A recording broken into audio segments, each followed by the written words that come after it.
Happy birth. Happy anniversary, K. Chris. Hello, Fred. Hello, Jay and Kevin. Hello, all. Hello, Whippoorwill and Mr. Lee. Tink, JoJo. Hello, Pup that is fluffy. Hello, Sugar Snap. Good to see you in the house. Hello, Miss Ellen. If you're like me, you've hit the age where your body just sluggish, a little off all the time. Listen up. A few months ago, feeling the same thing. Had to call my buddy, Dr. Josh. Told him what's going on. What he said, kind of shocked. Clogged liver. All the telltale signs of a clogged liver. What are those? Never knew a liver was so important. I knew it was important, but how important for detox, digestion, energy? But I had no idea how easily it can get overloaded. Processed foods, alcohol, stress. Not like we are not under a little bit of stress. All of it adds up, leaving your liver clogged and your body struggling. So most people don't realize your liver's command center for your whole body. It affects your metabolism, your hormones, your skin, your energy, everything. When your liver's backed up, you're backed up. But when it's healthy, you feel clear, light, and alive again. So I, Dr. Josh, practicing physician with over 25 years of experience, created Ultra Liver. Doctor formulated blend with ingredients like NAC, milk thistle, taurine, berberine, and TMG, designed to help your liver cleanse and recharge naturally, with over 500,000 bottles sold and thousands of 5-star reviews. And many of those reviews coming from you guys personally. People everywhere are seeing real life-changing results. So I started it myself. It is that good. Fatigue, bloating, all those things really coming in line where they should be, not where they were. Energy coming back, skin looking better, feeling like myself again. If you're ready to unclog your liver, flush out toxins, finally feel your body's running the way it should, just go to tryultraliver.com/MarkZ and grab your bottles today. It's a good time because Dr. Josh is running a summer sale with up to 50% off, but only through that link. Do yourself a favor, take back control of your liver and your life. Hello, Friar Dog. Yeah, who's celebrating birthdays here?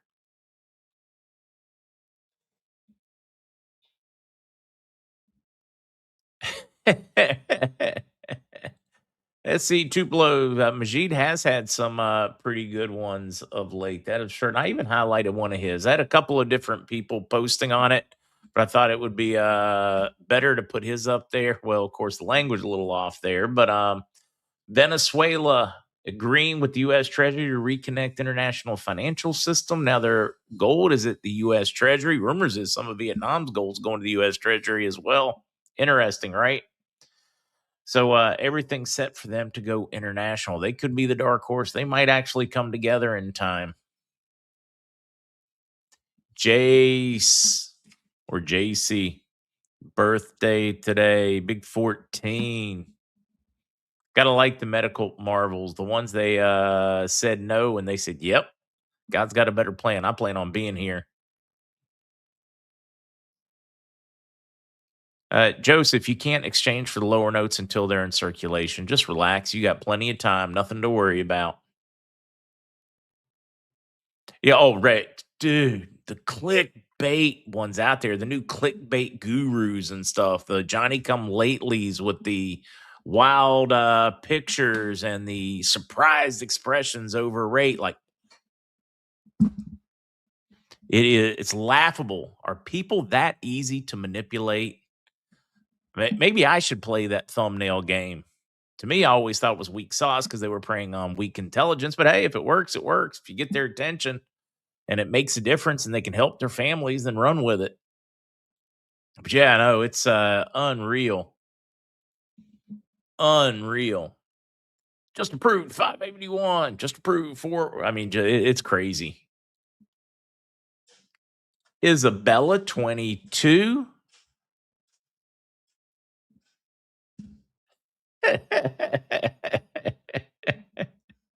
Sorry, read some of you. You guys are funny this morning. When can the red light therapy man come back on to talk again? Wayne, there is so much research on hair growth and red light. A whole lot of research on that front. I don't know. I will Waylon, I will see when he can come back and join us.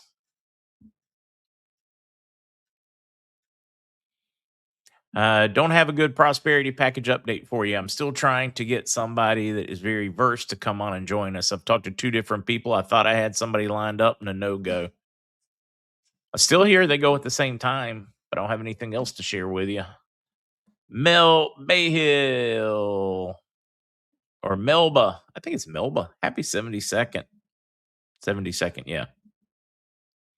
Make certain I get that one right. Brent celebrating his 58th.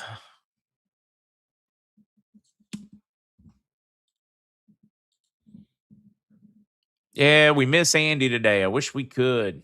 Wish we could have an Andy today, but he is moving his baby into college, I believe it is today. Hannah, big 21.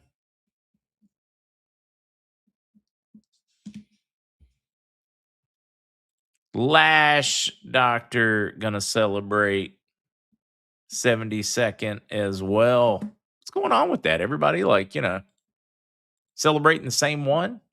Just kidding. It's your same year, same day twin out there.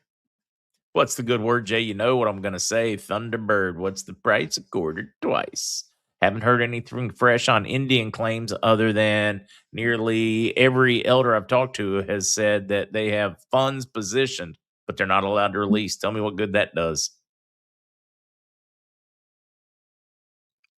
Henrietta, the Liver Clean link is in the description of today's video. Right underneath the video you're watching, a nice little bam right there, hyperlink. Just click it. When I do those reads, we put the link in the description of your video to make it real easy on you.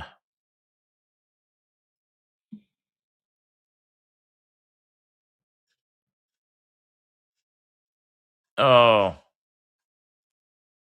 Texas Girly Girl, hate to hear that one. Don't know if ISO 20022 is a trigger or not. Anna Liberated, I've heard different takes and different stories. Most of my banking contacts that have trained whatever do not believe it is. But then I got other outliers out there that very much think it's important. I don't know what to tell you other than it's about to pass and be in effect. So it doesn't really matter. Or guess that's my take. We'll find out on the 24th, which is 5 days away. Jennifer turned 50 yesterday. Happy belated to Jennifer. Of course, I'm repping for you ATM folks today, or Texas A&M folks, I should say. It is just ripping today. Hello, beautiful soul in Florida. That's the question. What's left to get done fishing today?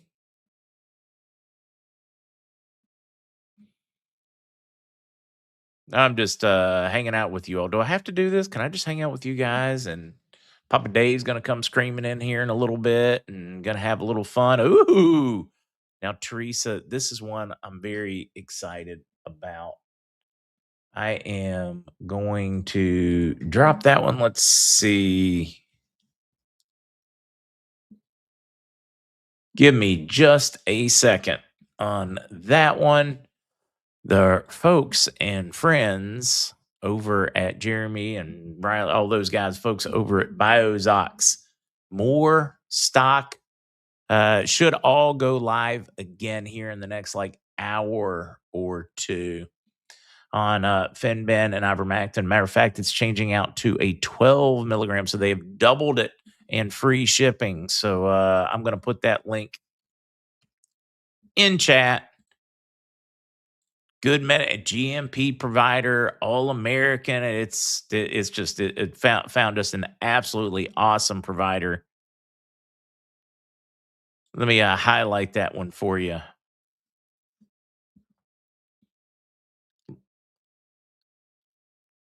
And since most of the protocols call for 12, so it's much better. It's a better deal, better price, better shipping. I mean, they really brought it to the table on this one.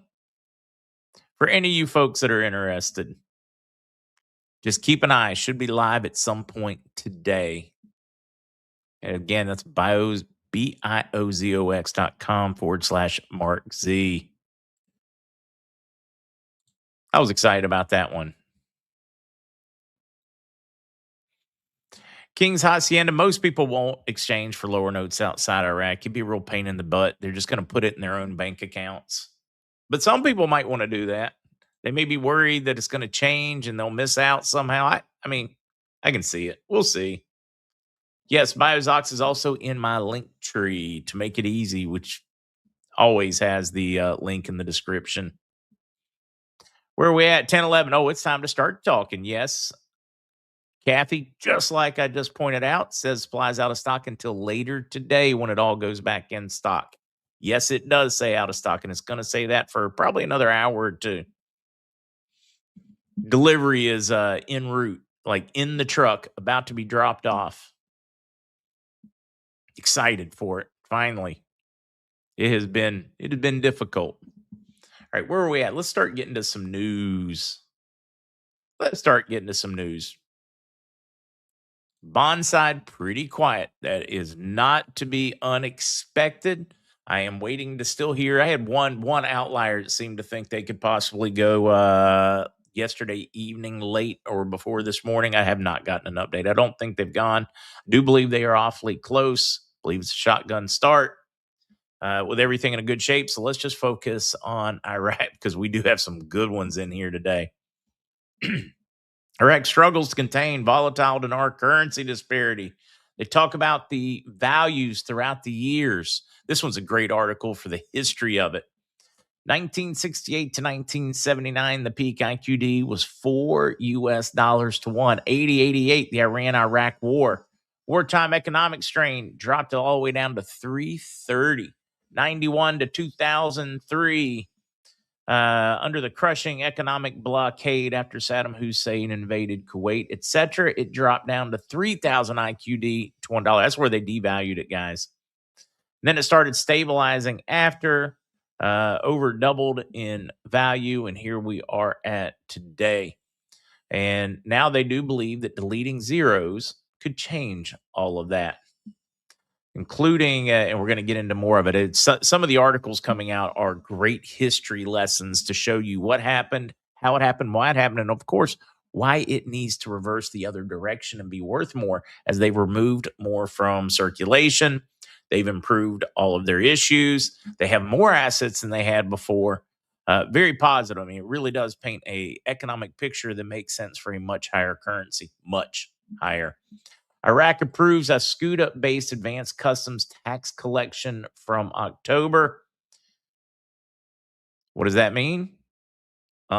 They've starting October 1st, it is automatically collected. This is one of those holdout things for HCL and tariffs and customs that were going on, need to be settled in the Herbal region. There's another article coming on that one somewhere, or I had one prepared, which was pretty fun because they had an emergency session, or should I say an unexpected legislative session, and they made a lot of decisions, sudden decisions, and it was all on electricity. Let's see. I know I've got one on that one somewhere, or I had one on that one. Oh, well. Losing it, I guess. Key statements to focus on. Suddenly what they did was pass all of good legislation. So, there it is. I did have it. Sudden decisions in cabinet meeting. Oil, customs, and electricity are the most prominent. Almost everything had to do with the settling any issues with Herbal and Baghdad. We're watching HCL go into turbo mode. Now, delete the zeros, restructuring of the currency, or a step to boost confidence in the dinar.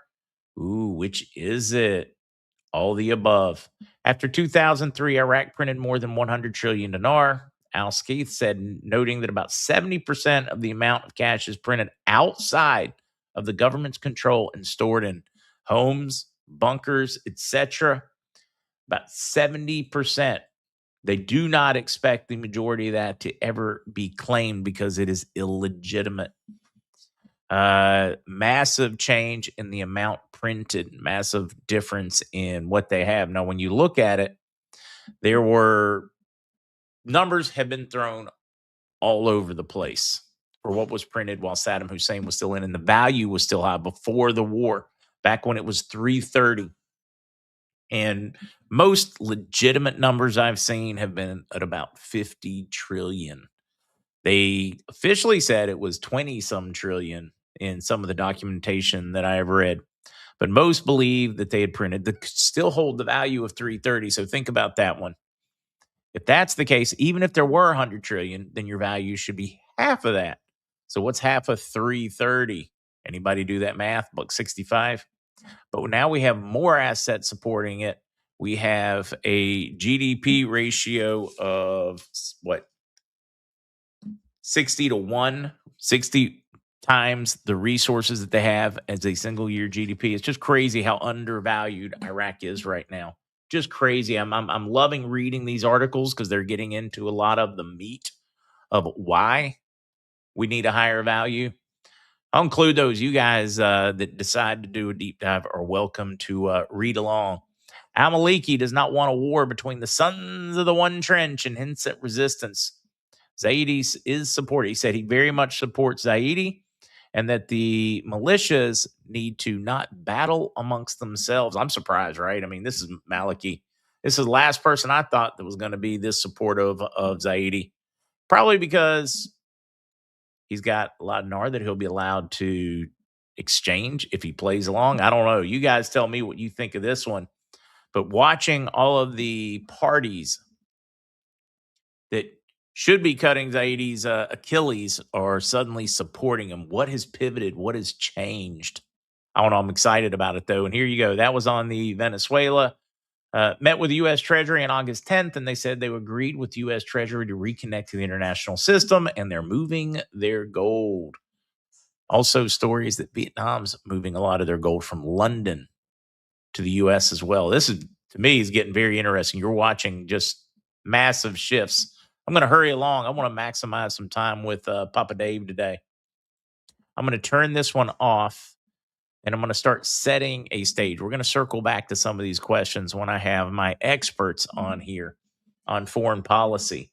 UAE cuts ties as Iran warns Gulf states against helping Washington.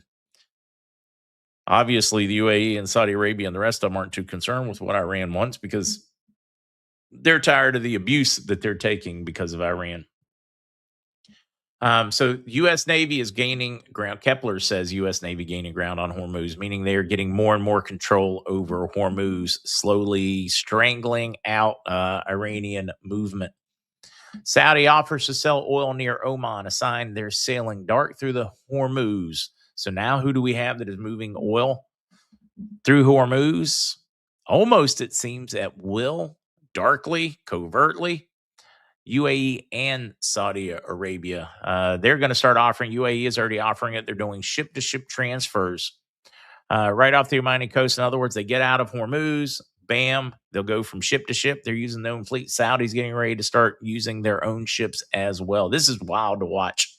Everything is shifting, and it's taking power away from China. I don't know how to stress this one enough. The U.S. is forcing others to take sides, as is China. You're feeling the heat. We're getting that push apart. It's what we're watching. All of these from Venezuela to Cuba to Iran. This is all new foreign policy, moving the focus back to the Americas, putting the Americas back in the driver's seat. It's strategic brilliance is what we're watching. What it looks like in operation looks very sloppy, but it appears to me to be very cold and calculated. And I can't wait to get an expert to tell me if I got it right or wrong. Few more public interest ones, or well, publicly I'm interested. Hellish. Quetta mothers weep in the streets. Rapes force women to flee. Kids park smeared in mierda and crap poop. That S word. Spanish mothers in Quetta are in tears on live television. Hospitals overflowing. Beaches and parks that once hosted families are now open air camps of garbage. Feces and makeshift shacks. Civil Guard has confirmed at least 15 rapes since the late July mass migrant invasion. Now, this is a small town, guys, small beach town. 15 rapes in a small beach town. That's probably more than they had in 10 years. I don't know what those numbers are, but I wouldn't be surprised. Women are packing up, leaving. Families are sending their young women away to stay with family elsewhere. Meanwhile, Spain's president off on vacation, off on holiday. Mother in Quetta broke down in tears. My 16-year-old daughter has to go everywhere with her father and with me because migrants devour her. I can't take it anymore. I want them gone. And it goes on and on and on. 10-year-old gang raped by 3 Muslim brothers, immigrant brothers in Quetta. It just goes on and on. If you see some of the pictures, there's one here in the kids where they take pictures with human feces smeared all over it. Infectious disease, scabies, tuberculosis, and impetigo have surged.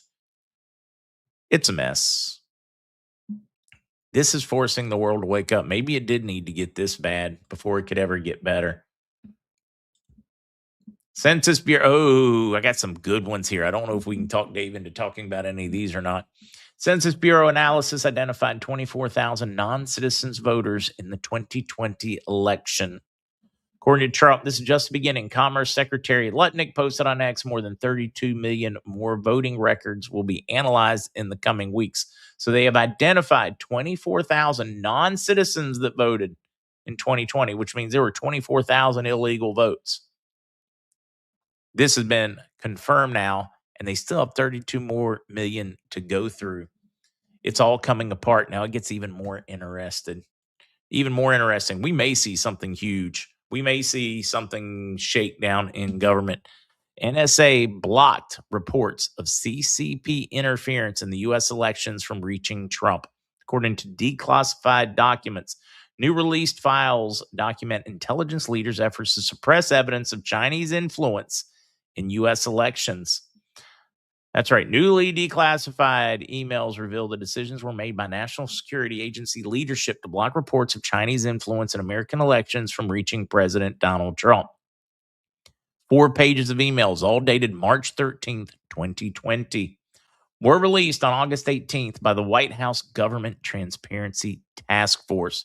According to one email written by an unidentified NSA employee following a meeting about intelligence reporting foreign efforts to target 2016 and 2020 presidential elections in the United States beginning in 2014. Internal concerns were raised about the agency's suppression of the reports. We do not know why we're here trying to defend the election and identify threats to it if we're unable to actually report what those threats were because of issues like this, the NSA employee wrote.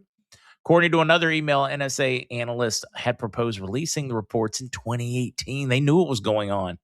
Task force officials are digging through files to determine why evidence of Chinese Communist Party attempts to influence the elections was not passed on to the president. Purposely hidden. Congress and some intelligence leaders, including then Director of National Intelligence John Ratcliffe, now CIA Director. Certain aspects of the report on the Chinese election influence were censored because it was judged that some of the details regarding the 2016 election were sensational and so required limited distribution. An NSA analyst wrote, noting that the colleagues tried for 16 months to get the information published. So they were hiding the influence. Do you guys remember that executive order about foreign influence in elections, making them fraud, making them not count? I seem to remember a lot that could break loose on this one. A lot. I'm moving quickly so that we can get to it, guys. Former Fauci aide pleads guilty to a federal crime. Dr. David Morens faces up to 5 years in prison. Well, he took guilty on this one so that they would not prosecute 4 other crimes. Former aide to Dr. Anthony Fauci pled guilty on August 18th to conspiring to destroy public records after emails he sent included talking about having deleted missives. One-time senior, part of the ones that were hiding the lab release or the lab leak approach, one of those hiding a lot of those and their involvement, the money spent, the NIH, all the money that went for the gain of function, hiding evidence from us. I still don't know how are they holding these people up as heroes for dealing with a pandemic that never would have occurred if there hadn't been gain of function experiments going on. They literally caused the death of millions, screwed a generation's educational prospects, shut down the whole world. I mean, just stop thinking about the money printed, the long-term effects of poorly educated, poorly acclimated, or should I say, um, integrated into society of kids as they were stuck home wearing masks, going years behind, probably for their entire life, educationally retarded because of it. When I say that, look up the definition instead of being offended when I say that word. For anybody that might be offended, most of you won't be. You understand what the word means. Stunted their development. How many will grow completely past it? How many will carry the scars? And this is one I actually brought in here in case we have time with Zester today. Comcast turns millions of routers into motion sensors. The same Wi-Fi signals can ID you with a 99.5% accuracy. Comcast is offering, basically, they can tell you if somebody's in your home when they're not supposed to, because they can use all of your devices connected to your Wi-Fi to determine if somebody is moving around, like motion sensors. Except for with a 99.5% accuracy, they can tell you who's in your home. Really cool service, right? Does that not terrify you folks that they can do that with your existing routers, your existing devices? The signal goes from your router to your phone, to your television, to your I don't know, maybe your toaster. That they have that level of that is some big brother stuff. It's technology. It's a double-edged sword, guys. The double-edged sword. It can free us. It can be convenient. We can learn so much, but boy, can it track us. Exactly. Spying through your TV. That's just part of it. Scary. Scary. All right. This is going to be a good time to bring in Papa Dave. You ready? Think he's ready. Always ready. He's ready. Good to see you, sir. Good to see you, sir. How are you? I'm pretty good. I know I kind of set the stage because I didn't know what you want to talk about today, but I tell you, I teed up a few balls. You can hit any of them you want. Oh, well, how about starting with a prayer, sir? Heavenly Father, we come before you this day with grateful hearts. Thank you for the open door that you've given me to appear on the MarkZ show. We ask that you go before him, prepare the way, and make every path straight. Fill him with your Holy Spirit, grant wisdom in every word, clarity in every thought, and boldness tempered with grace. Let Mark and my speech be seasoned with salt and filled with truth. May the message he carries honor you and point hearts toward you. Calm every anxious thought. Guard our hearts and minds with the peace that surpasses all understanding. Let your presence rest upon him so strongly that those who hear will sense that this is more than a man speaking. It is a vessel that you are using. Open the ears and hearts of all who listen. Let seeds of truth be planted. Let encouragement flow. Let your light shine through every moment of this interview. And may we dedicate this appearance to you, Lord. And may it bring glory to your name, strength to your people, and hope to those who need it. In the almighty name of Yeshua, we pray. Amen. And the people said amen. Well, and it's good to have you back on here. I think we'll have a better success with signal and audio today. Yeah, it's a little better. When you're not driving all over the place. Well, I don't have the wife driving at 80 miles an hour. So. Yeah.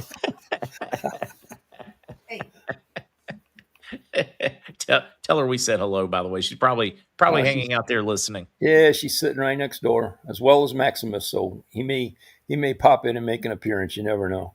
Yeah, we usually appreciate it when the extra family members like that make an appearance, especially the furry ones. Yeah. Right now he's laying, just letting me rub his belly, so we'll see. He sounds a lot like me. Yeah. Find a pretty lady, curl up, and say, "Rub my belly." Yeah, absolutely.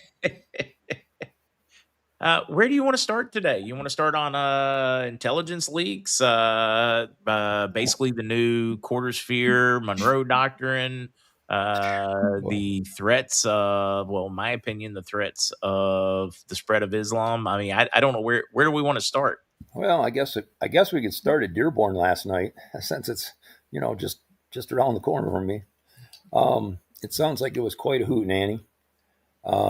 They had the National Guard and the state police encircle Dearborn and basically limit ingress, and it was pretty much a setup. And it's we've been taken over, Mark. There's just no other way of putting it. We have been taken over, and and we've even got our state government that's protecting it. So I don't know. I don't know where we go from here, friend. Yeah, I'm trying to look up see if I can find a story. I've never Oh, seen the it press was. squash a story like they have this one. Oh, the local Fox station was horrible, but I mean, stuff didn't. We couldn't get video last night until it was well after midnight. So I don't know if they had it, suppressed or what. But I mean, I was having a dickens of a time getting it. So An anti-Islam protest roils Dearborn, Michigan city council meeting as crowds try to rush through doors. I mean, um, I guess you're allowed to be pro something, but not against something. Or I mean, I don't know how this works in today's society. Seems to be very selective as to what's acceptable and what's not in the way of protests. well, let's face it. We had a governor that went down and went to the memorial service when the Iranian president was killed, and so I mean, we know where their allegiances are. Thank God she's only got a few months left, but we've got Benson. It's just going to be her replacement. So it's just tough, and to see the comments that come out, it's we're supposed to accept them. But yet, every time I turn around, I see statements of they can't wait to tear down America, death to America. We need to conform to them. And I mean, I just don't understand it. I just, for the life of me, do not understand it. Now, I have Islamic friends, and they're not that way. But unfortunately, the bad apples are the ones that are doing the speaking, and they're the ones getting all the attention. And their method of operation is about as evident as it can be. I mean, you look at England, you look at Spain, you look at Germany, and you look at some of the cities here, and they're like locusts, man. They want to take over. They don't want to assimilate. They want to take over, and that's a grave concern. That if we just sit back passionately and watch, what's left for our kids and our grandkids. And guys, I would like to point out that this is call it extremism, call it radicalism, call it I don't know whatever word you need to attach to it. But if Baptists were out throwing gay people off roofs, stoning women, covering their hairs, killing their animals, taking over towns with their call to prayer in the morning and the evening, and threatening people on the streets and raping children, and I'd be opposed to them too. Oh, Mark, But it's that's not not even what you're two. seeing. Yeah, Mark, it's not even 2 times a day. I have reports now from Dearborn that it's 5 times a day, and that employers are expected to give breaks so that they can go out and do their prayers 5 times a day. Now think about it. 10 years ago, the cities were screaming about church bells climbing for Yeah, chiming for the clock, or church bells on Sunday at the beginning of church, and this was too much religion. yeah, yeah, absolutely. Where we've gone in a few years, and unfortunately, when you look at it, I mean, we're just headed even more left. Uh, They've so weaponized compassion. yeah, yeah, and they've weaponized. I don't even know how to describe it, but it's like we've been programmed to just be so um, unaffected by it that we're just laying there taking it. And I don't know if it's the everybody gets a participation trophy when we were young or what, but I mean, I think you're old enough like me to know that we used to compete, and now everybody just gets a participation trophy, and it's like we're kind of just laying around doing participation trophies in life, and we don't Made stand for up a for very anything. weak society. Yeah, well, that was all part of the plan, Mark. That was Yeah, all I part I'd of their sent plan. yeah, I sent you that one on the socialism plan many, many years ago, going back to like 1950 or Yeah, whatever. It just, I absolutely. mean, it's always 1952. been the plan to hide socialism under in the Democrat Party and unleash it on America. Yeah. Well, and each, and like I say, it seems like each day now, it's not even each week or month. It's each day now. We just step a little further to the left and, stand up, sit down, fight, fight, fight. I mean, we've got Bernie Sanders coming to Michigan to campaign, and he's an avowed communist. Let's face it. Except when it comes to him wanting to, fly on his private jet and everything. It's craziest thing when he's out there pushing for the extreme taxes on billionaires. Look, I get it. If we took 100% of every billionaire in America's wealth, we couldn't cover our interest payment for more than 2 to 3 years. And then there would be no more employees. You'd unemploy tens of thousands of people, kill your tax base. I mean, it's even listening to the rationale, what they're promising. Yeah, if we had Medicaid, Medicare for all, nobody's doing any math. Well, I don't know if you got it. I sent that cartoon of the iceberg yesterday, and it shows what the fraud looks like underneath, and what the deficit looks like up above. And I mean, the fraud is far outweighs the the deficit. So if you just get rid of the fraud, it would be a great improvement, and probably we'd have a balanced budget. Of course, it's hard to say budget because we don't have one. 2007 was the last year we passed a budget. Oh, I don't know. Last time we passed a I forget. balanced one was It's been a Newt while. Gingrich in '99. I was going to say it's been a while.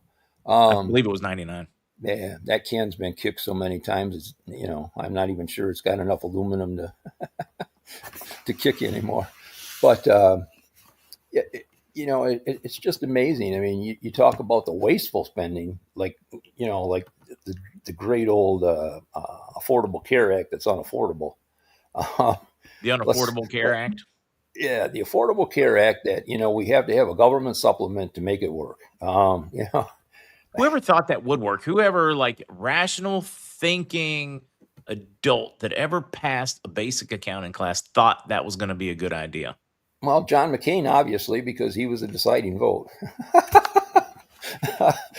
Sorry. That probably tells you all you need to know. Yeah, absolutely. Stop and think about it. And then you got Obama, Obama that's just making money hand over fist. I again, this is only my opinion, but this country wasn't as divided prior to him coming in. And it seemed like he's just been the great divider in chief. I mean, blacks and whites got along, and we were on the right path.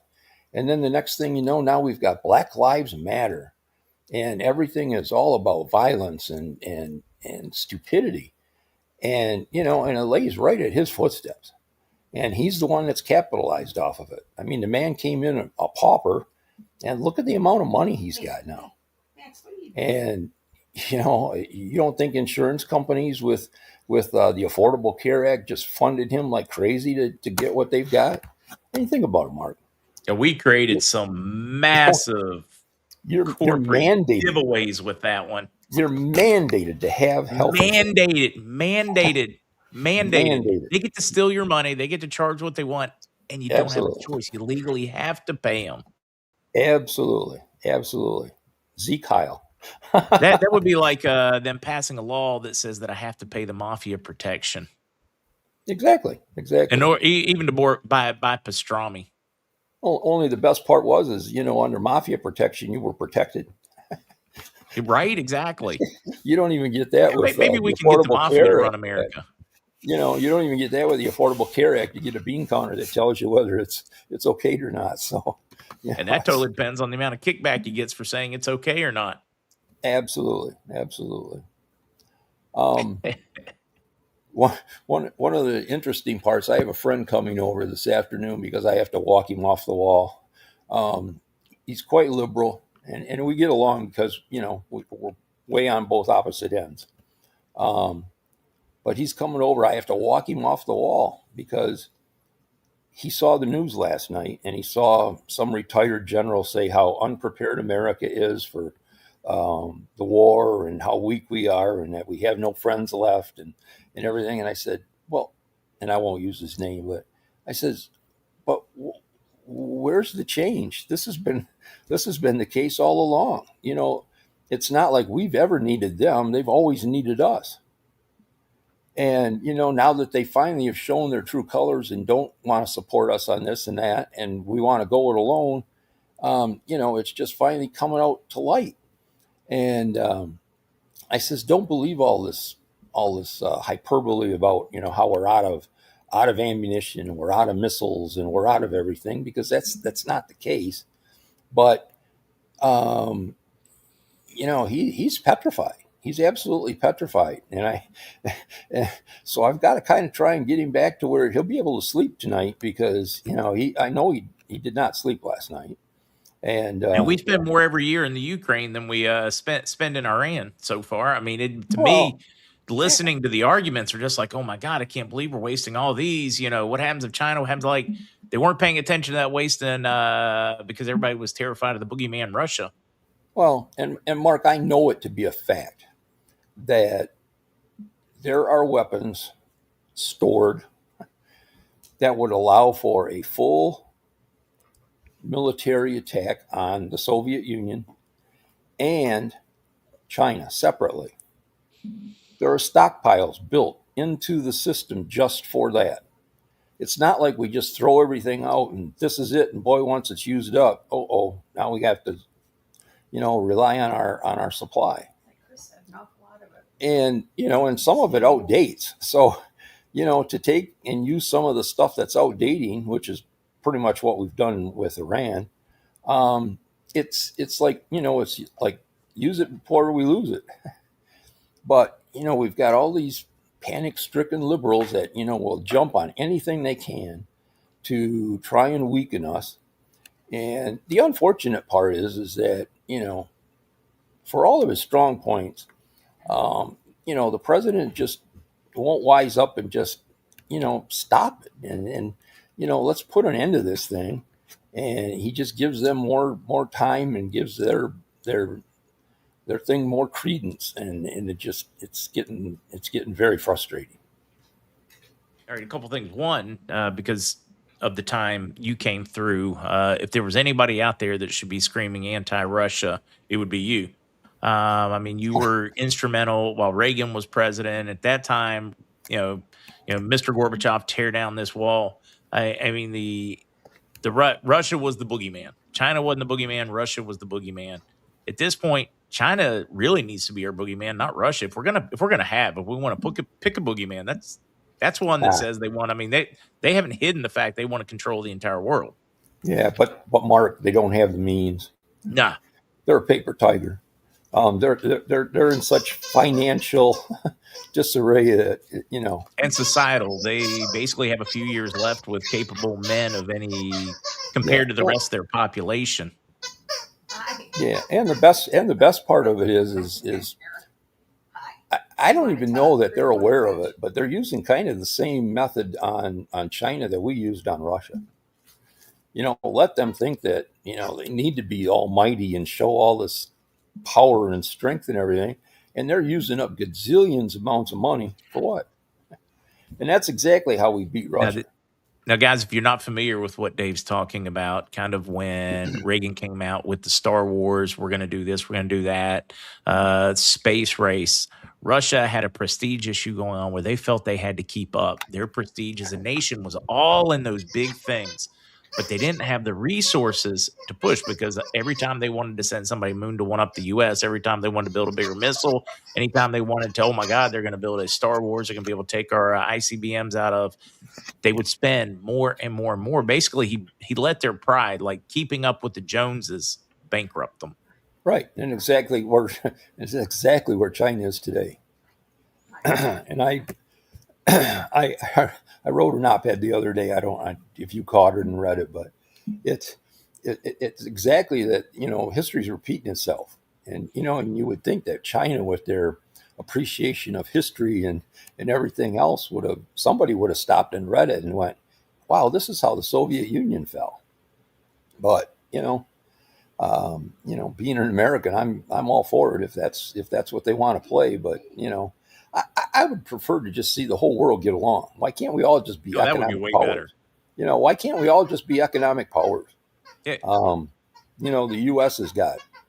If we don't want to be manufacturing like we used to be, we definitely can be the breadbasket of the world.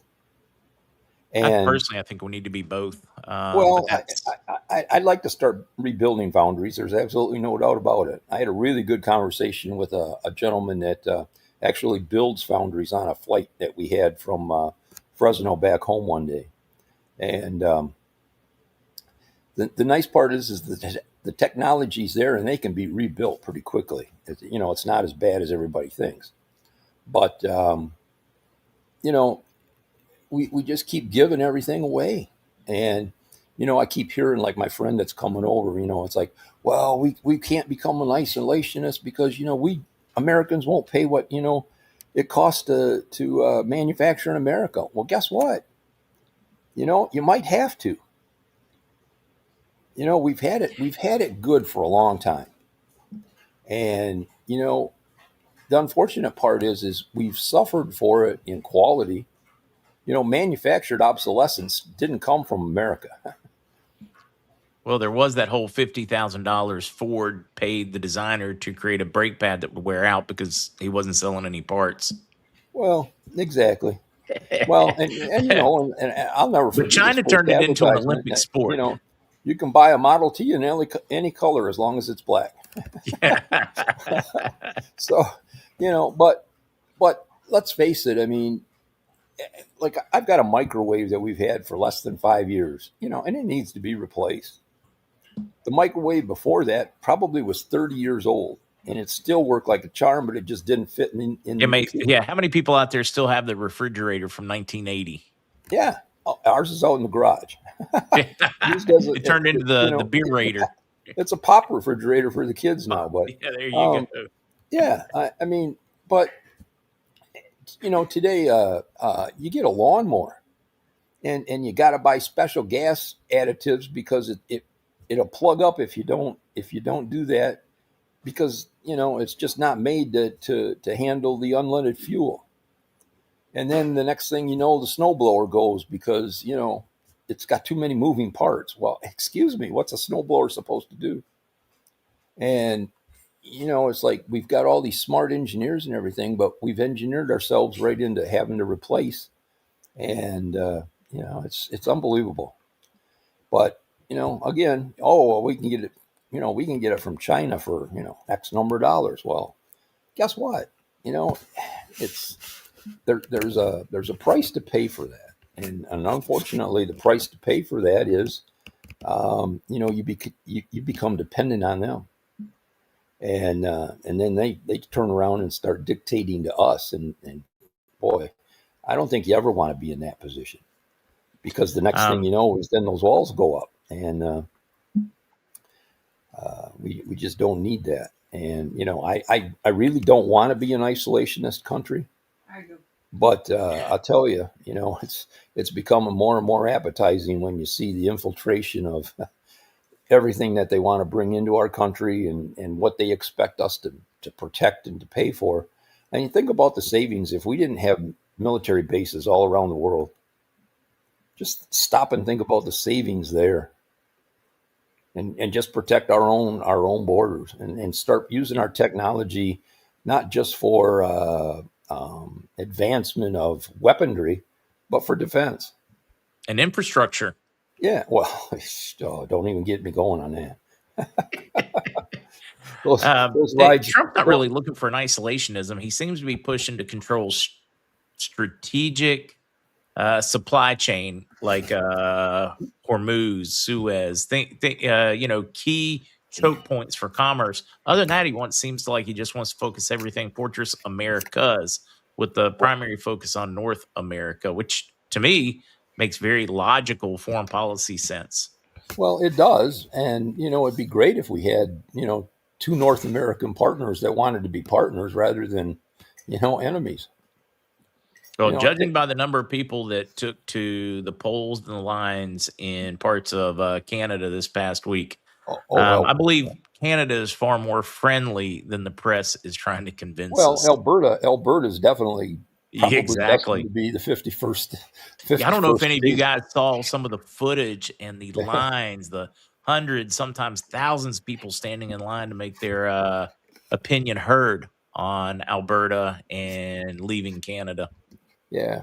Well, but then you've got then you've got those liberal bastions of Montreal and Quebec to fall back on. So that's the problem. We've got the big cities that are just infiltrated with left, and it's kind of the same thing we've got here. You've got New York and L.A. that just hold down the fort for everybody, and When are they going to figure out, though? They can't live without Kentucky. They can't live without Tennessee, the Carolinas. They can't feed absolutely, themselves. They can't live without Texas. All your big city, big town areas that are dominating the election boxes, yeah. they're screwed without Bubba the good old boy.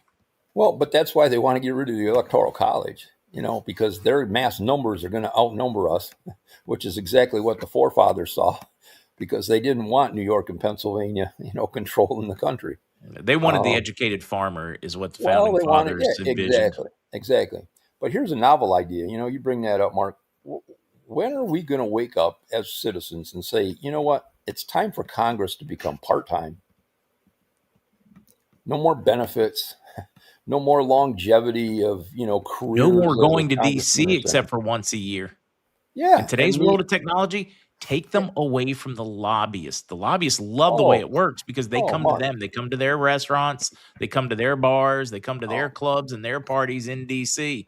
You send them all absolutely, back home and let them video conference call. It's going to make it really tough on those lobbyists. absolutely. And I mean, think about the money we could save, in not having to have these exorbitant staffs and everything else that we Extra have. housing. Exactly. And even people that are running for office would appreciate it because they wouldn't have to have a second residence. Uh, I mean, but it's just gotten so out of control. It was So a out of control. freshman congressman that make now like maybe 180 grand a year or whatever. Seems like really good money. But if you're paying in one of the most expensive housing markets in the world Oh for a yeah. house and Yeah. back in your home one, it really isn't that much money, which probably makes it really nice when the lobbyist comes in and says, "Oh man, I got this furniture. I really don't like the wife doesn't really like it. Look, why don't I just give it to you? Yeah. $50,000 Yeah. worth of furniture and just some of the crazy kickbacks they get." Yeah. Well, and it's like you said, it's not unheard of to hear the freshmen that have to sleep in their offices and you know but it's a real thing. But you know, I've got this idea bouncing around in my head, and I don't know that I could get anybody to, ever catch on with it. But, it's really time that we just think about going back to, when are we gonna right Lincoln's wrong that he wasn't able to do because he was assassinated, but put the country back as a republic rather than this, this um, corporation, whatever you want to call it, that's been nothing but a detriment to the country since it came about. We got along so well without income tax, and now we pay. I mean, we basically work for the government, which is ridiculous.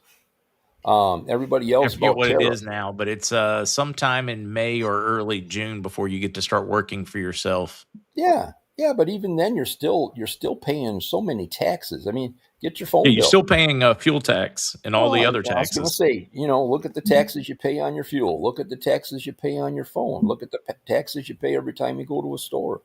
I mean, you're never done being taxed. That's that's the amazing part. That's just income tax that you finally get the relief from. But the Republican form of government. I mean, you take it back to the states. I mean, we wanted to abolish the Department of Education with under the Reagan administration, but we knew we couldn't because it had just come about. But it used to drive President Reagan absolutely crazy to think that nationally we were going to tell people in Arkansas how to educate their kids, or how to California on how to educate their kids in Washington. of all places in Probably the Washington. craziest thing is expecting standardization between Florida and Alaska. Well, and look at where we are. I mean, I did send out an article to everybody the other day of the poor teacher that, the second week of school, he broke down and started crying because he's got seniors that cannot read. Seniors in his high school class that cannot read. And They're 10 months away from graduating and being thrown out, and they and keep cannot in mind the read. average graduating adult now, I mean, they read at a middle school level, Yeah. which means So, for that smart kid yeah. that's acing into college, that means there's another kid out there that can't read at all. Yeah. So Because think the about it, Mark. average 40. is middle Here we school. are, 40 years here, 50 years for the Department of Education. And we've taken education in such a backward direction. From number one in the world. Yeah. To, God knows where. But and the money that we've spent. And it's all about, again, lobbyists and what, like my granddaughter. Here's a perfect example. My granddaughter came to visit for a week. And we were talking, and Indianapolis is growing, exponentially. So she is not going to the school she went to last year. They had to rearrange it because of, the population. And I said to her, "Well, how do you like that?" And she says, "Well, Papa, it's okay, but the problem is that we've built so many new schools now that they're having to lay teachers off because they spent so much money on the buildings that they have to lay teachers off." And I says, "Excuse me? I mean, every one of those administrators ought to be fired. School buildings do not teach. School No. buildings do not educate. They provide a place for them to get that education, but I've never seen a building teach, 1 and 1 is 2. I've never seen them say AEIOU. So where in the world are we getting these administrators that think that a building is more important than an educator?" Yeah, I stop and I think back to my parents. Mom had a little better educational upbringing probably than my father, but my father grew up in a one room school along with his brother who became valedictorian of Yeah, Harvard, ran a history I went to department, a grew up in a one-room school, basement of a Mark. house from a coal miner. Yeah. It's not the same. And that was a one room schoolhouse. They Yeah, didn't I have a went to a fortune in one-room. a school building, but produced. It's a different world. Yeah, absolutely. I went to a one-room schoolhouse, first and second grade. I did And read an interesting piece about how it would behoove America to bring back the one room schoolhouse because it better balances the kids because like the older kids are seeing the elementary or the building blocks, the younger kids are seeing what's possible, what you learn. The older students learn to help take care of the younger learn to appreciate wisdom that comes with it. It really was pretty neat. I wish I'd have saved that article. yeah, I know those are the ones that you go, "Oh, where did it go?" Get right. Yep, yeah. I just don't have enough file space. Just yeah, and then even if I did, I would never find it again anyway. But but it's just gotten so. Hi, Max. Hi, buddy. I've always loved my labs. Um, it's gotten to the point where we've just gotten so weird. I mean, the local town that I live near, Bay City, they they sold the bridges. We have drawbridges because we have a lot of a big river and a lot of agriculture goes in and out. And so they've done drawbridges because the city infrastructure doesn't build the tall bridges to let the freighters through. So they have drawbridges. Well, the city, in its infinite wisdom, sold the bridges to a company because they didn't want to pay the maintenance on them. But only 204. But 204, this is the best part, 204. So now we have traffic nightmares because now the city residents don't get free tolls anymore because they've turned them into toll bridges. So we have a traffic nightmare. And so now the toll company's not happy because nobody's going over their toll bridges. And I mean, and it's a disaster. And I mean, talk about just it's just this backward thinking that we've got leading this country right now. And again, we just hasten back to, well, I guess we'll just sit back and let it happen. And I try to get people stirred up. I try to get people out to vote. I try to get people to speak at meetings, and but it's almost like the only thing people want to ever complain about is their neighbors. It's like the government walk all over them, but boy, let that neighbor, put his trash out a day early or something like that, and man, they want to raise all kinds of havoc about that. And That it's reminds me of a article I read out of England this past weekend, where because it's been a dry summer and all these things, they were squashing barbecues and people cooking, oh and their phone systems of police department shut down with neighbors reporting neighbors. Anybody that had a grill going, even if it was propane or electric, they basically shut down their law enforcement for people reporting on their neighbors. yeah, yeah, yeah, yeah. Sad. Well, yeah, yeah. Well, back in the day, way back in the day, when I was active and went door to door campaigning for people, when that was the rage, that was the biggest complaint you got was neighbors. What can you do about my neighbors? Grass being too tall or what? And it was like, really, that's what offends you. You're not worried about the fact that we're giving away this many millions of dollars, or we're not taking care of the roads or whatever. You're worried about the neighbors, hanging their laundry out at the wrong hour of the day or something. It's like, oh, priorities. And now it's manifested itself into ridiculousness. So Yeah, it's just downright crazy. Well, how do we fix it? Okay, we've sat here and we've bemoaned the slide of our society and our civilization declining, but it doesn't have to be the way it is. You got any ideas for fixing it well, other than just no, number one, rediscovering our give a dams? no, number one, you get I guess we all have to take that attitude from the movie line. I'm mad as hell and I'm not going to take it anymore. And we have to band together and start to vote. I've never encouraged people to vote straight party. This year I am, because you can't let people go through and sneak one or two through, because that one or two manifests itself into three or four and then five and six. I'm looking at And this one, the Democratic Party right now, the way I looked at the way the Catholic Church or the Vatican tried to bury the abuse. That's the way oh I'm looking at the Democratic Party right now. They're not calling out what they tried to pass a measure, 2 weeks ago, guys, condemning communism, and only 8 Democrats were willing to yep, say no to socialism, no to communism. 8 out of the entire party. So at this point, Mark, it's a big tent. it's a big tent. Yeah, that's Problem is, all there's we only keep hearing. one view, Plen- point of view that's allowed in that big tent. yeah, plenty of room. It's a big tent.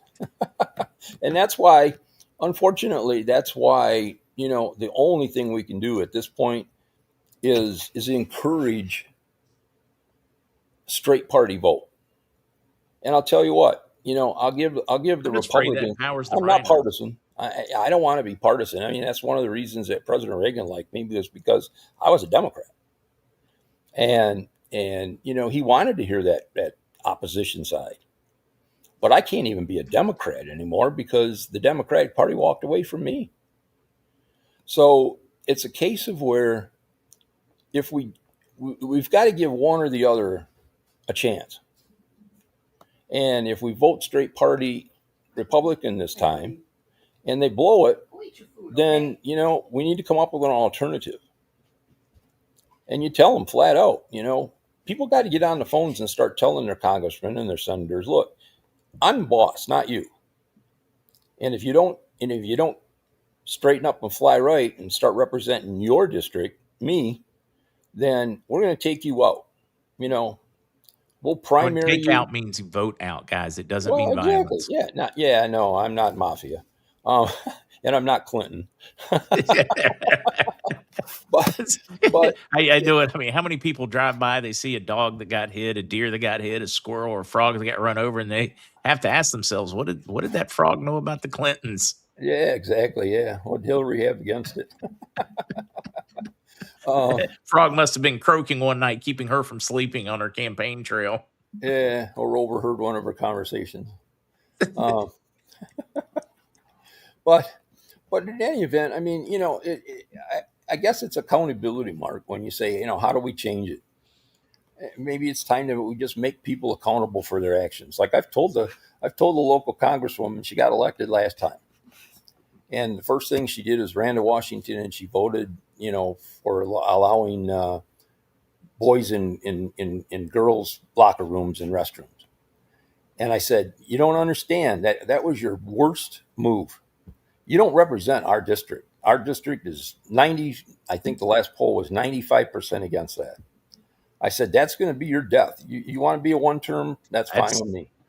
how many And, rhinos that have fought the SAVE oh, Act have already been sacrificed at the yep. altar of Well, America well, and First, there's more coming. And there's and more there's more coming. coming. My problem is I couldn't even get anybody to run against this congresswoman this time, but I've got 3 people lined up for next time. So she's going to get 2 terms, but that's it. I can tell her that right now. She better enjoy what she's got because she's done. Maybe that's what we need to do. We need to start helping individuals of our community run when they want to run. Yeah, well, but And term limits. and term limits. I'm sorry, Oh but God, yes. I mean, I Oh, that's guess another one of those. What 80-90% of Americans support term limits. What do we not have term limits? 81% approve of the SAVE Act. What do we not have? I mean, over and over and over. yeah, but when you think about it, one is solely responsible for the other not being there because those people that have been there forever don't want to change. And I mean, McConnell's a perfect example. He's been there, probably what is it, 40 some years now, and he votes against it every time he gets the chance. So the longer we let them sit in there and fester, and this is part of the what I'm saying. Vote for that party. But like you say, the rhinos are going to be a problem as well. So you just take them out the next time. You primary them. You go to every meeting and either change their mind or you change people. One or the other is going to happen. You got to change, and And it's not going to be fast. and it's not. Unfortunately, it's not going to be instant. It's not going to be real fast. But it's kind of like that big old rock, boy. If you can just get that little rock to start moving, once it gets that momentum, let's see where it'll go. So Got to take back. Yep, Mary, simple common sense will solve many problems. Yes, it will. And I picked up a great T-shirt that's in the laundry, and it says critical thinking. The other, I don't know, something shortage or the other. I forget what the bottom of it said, but I can't wait to wear it next week. Just simple common sense, critical thinking. That's really all we need.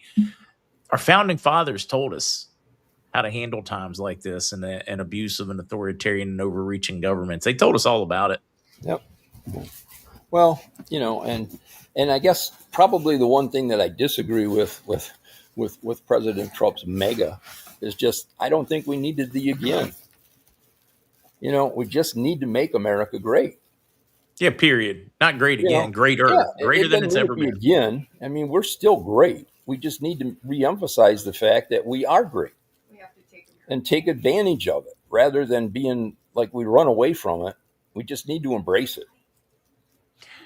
Yeah, Pride there's is no something there's no we've again. let slip. We used to take pride, and by taking pride, that meant we had something worth being proud of. Well, and again, it goes back to, do we compete or do we just sit back and wait for that, participation trophy?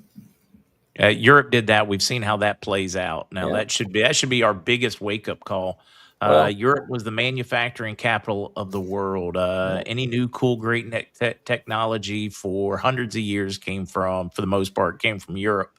From legal systems to freedom, so many things came from Europe, and then they sat in their laurels and got lazy, and they gave it all away. yeah, well, absolutely. And, again, you can sit back and rest on your laurels and just enjoy the good life, or you can compete and say, you know what, I want more. I want more for my kids. I want more for my grandkids. God, look, it would be so easy for me at my age to just go sit out on the rocker and and why am I doing this? Why do I spend 20 hours a day, trying to fire people I up? bet And Ellen asked that question a lot. you know, and what does it get you? It's like, but like I tell my wife, I said, if I can just motivate one person to do something, one person a day, it's everything to me then. So I won't stop. There's plenty of time to rest when I'm dead. So until then, I'm gonna go at it full bore and take my little power naps and go at it as best I can. It's just been my way of life for And guys, I 40 don't know some if I'm years. gonna get a text from Dave at 10:30 at night, 2:30 in the morning, 5 a.m. You never know. So when he says cat napping back at it, he means that one. Yeah, yeah. It's the way I've been for like I said, better part of 45 years. So I don't think it's changing now, and I'm just gonna be. This is the way I'm gonna be. I'm gonna be. I'm going to be that way. And, like I said, there's plenty of time to sleep and rest and everything else when, good Lord comes and gets me. So until then, I'm just not going to give up until, I've made a better place. What are you doing? I'm not going to say I was Kunta Kinte, but, I took every one of my grandkids and held them in my arms shortly after their birth. And I promised them that I was going to do everything in my power to try and make the world at least as good, if not better place than what I had. That's And I will our not, job. and I will not go to my grave without giving it every ounce of effort I have. So, I was going to see if I could bring in this young whippersnapper here, see if he's been listening to our conversation and get his take, but I don't think he's back at his desk yet. whippersnapper. You got Yeah, somebody wet behind Zester, the ears? Zach, my son. Oh, you got somebody, wet behind the ears, huh? Okay. Yep. He just removed himself from the camera. I see how that worked. He's like, oh, He could wait a hear minute. you. I'm not ready yet. I'm not ready yet. That means he could hear you. Hey, Typical son. They can hear you, but they're not going to listen. ready? Hey, I'm not here. Oh, I didn't hear you, Mom, Dad. Yeah. Hey, Dad, can I have the car keys? I can play the same game. I didn't hear you. Yeah, exactly. It doesn't Exactly. work anymore now that they got their own cars and their own lives and their own world. Daggone it. Yeah, yeah. Yeah. Anything you want to add before we wrap this very enjoyable session this morning? Well, Mark, again, I just appreciate, the fact that you care. Um, you've got a lot of followers and listeners, and like I said, if we can just motivate one person, we've accomplished a great deal, because it's that's what it's going to take, is just one person to get motivated to do something. Vote out the and anti-American. and then the next day one, and then the next day one. So I just appreciate the opportunity to be able to get out there and try to motivate people to make some changes. Let's just not accept the status quo. Let's do something about it. Let's be that squeaky wheel. And I can't say thank you enough for allowing me the opportunity to just come in and be Papa Dave. So I appreciate it. And like I told you, it's as much as I can, I'll be here for you. And I'm happy to come in and shoot the breeze with you, because you're pretty easy to talk to, and like minds can accomplish something. That's the way I look Yes, at they it. can.